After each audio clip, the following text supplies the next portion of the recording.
My name is Justin Prine and I'm a Deputy Commissioner at the county's Department of Correction.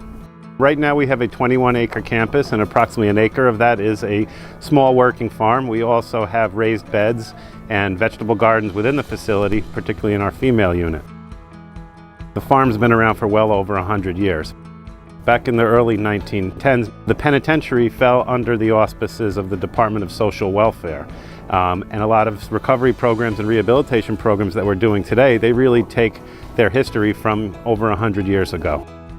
At that time, the penitentiary had a farm that was over 600 acres, about 300 acres of which were cultivated.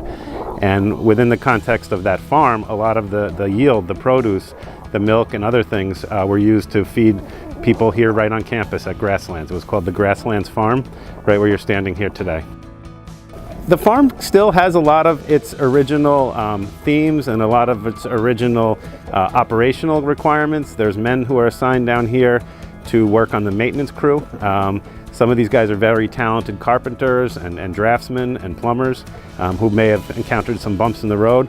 And the chicken coop you're standing here today, for example, this is something that we built from all reclaimed wood pallets, and that was part of one of our inmate work crews assignments. What you would see here are the traditional things that you see in most people's gardens: tomatoes, peppers, lots of different herbs, collard greens, various lettuces, squash, pumpkins, things like that. And in the last few years, we've really taken an emphasis to work on native species and food forests, things that kind of grow naturally in this area.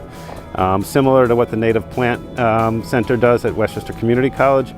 This year we're going to be focusing on a variety of berries. We're going to be planting apple trees, pawpaws, which are a locally grown fruit that was here from colonial times. So we're trying to really bring it back to what would have grown here back to as far as Native American times.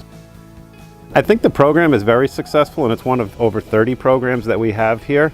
Over the last several years, our population has steadily declined.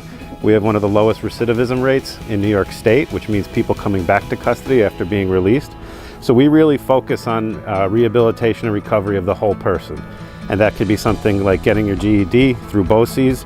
We have a program through Manhattan College right now for some of our inmate students to obtain college degrees. We have drug and alcohol addiction recovery, and then we also have a lot of vocational programs, which this falls into. So it may be the Serve Safe program that I spoke about.